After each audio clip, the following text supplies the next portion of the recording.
On us to keep you constantly updated online, on air, and on the Local 3 weather app. Download it today. You may be aware that May is Mental Health Awareness Month, a great time for us to focus on the things that make us happy. And no doubt for a lot of you out there, you would say it is your pets. Isn't that always a true statement? A good time for us to have Dr. Randy Hammon on the show. He is with Northgate Animal Hospital, and today's topic is the best pets for your mental health. So good to see you this morning, Randy. Oh, good to be here, Julie. I would think that they all make the list. Yeah, they do, and pets are so important in our lives. Just experiencing that human-animal bond and just what the pets bring to the table, so to speak, is unbelievable for our mental health and our physical health. And the psychiatrists on the human side are really appreciating how important that companionship is. So, is there really one type of pet that's better than another, or is the key here to think about your lifestyle and what kind of pet will best fit?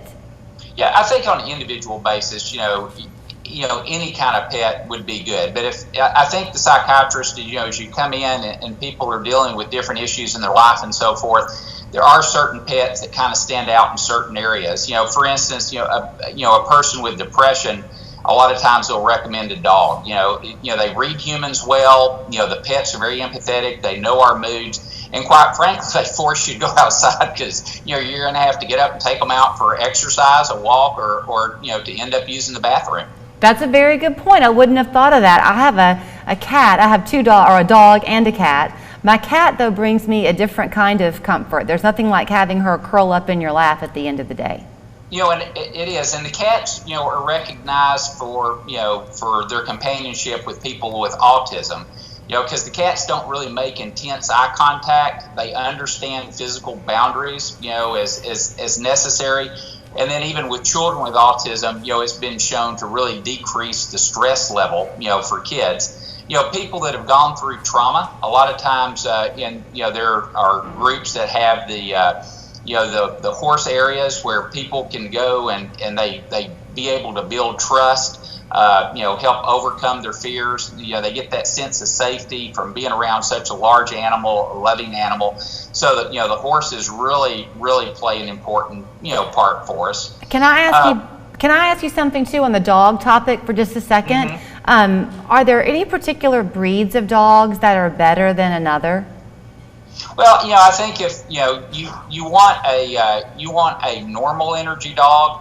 You don't want a dog that just wears you out, and then you don't want a dog that just basically wants to sleep all day. So you want to probably find a middle dog, middle energy dog, and I think that ends up working out well. I'll do a spoiler alert because you're the one who shared this with me, but I wouldn't have thought about this. If you have a lot of anxiety, your recommendation is a fish.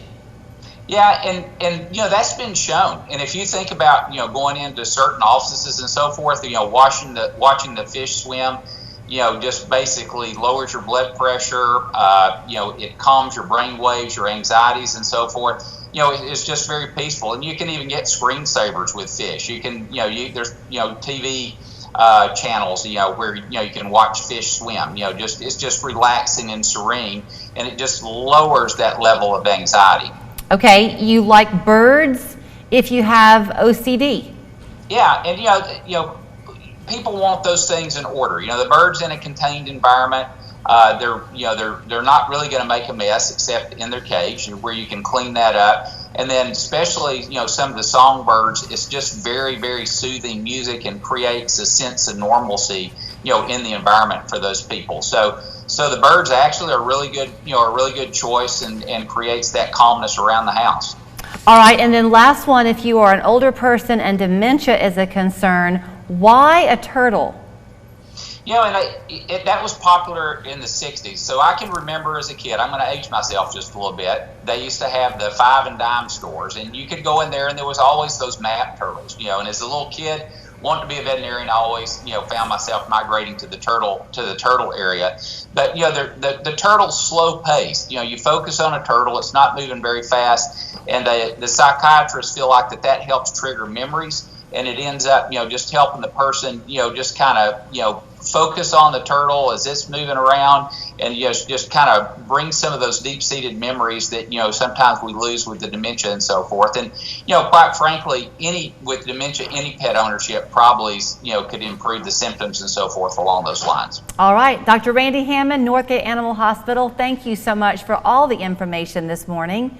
If you have any of the above mentioned pets and you would like to look for a veterinarian, they would love to welcome you into their family at Northgate Animal Hospital on Hammel Road in Hickson. 875-9033 is their phone number. Talk to you later, Randy. Take care. Great to be here. North Spring, Chattanooga's rejuvenation headquarters. How do you feel? No more pain. I have never felt better. I have twice the energy. I look and feel years younger.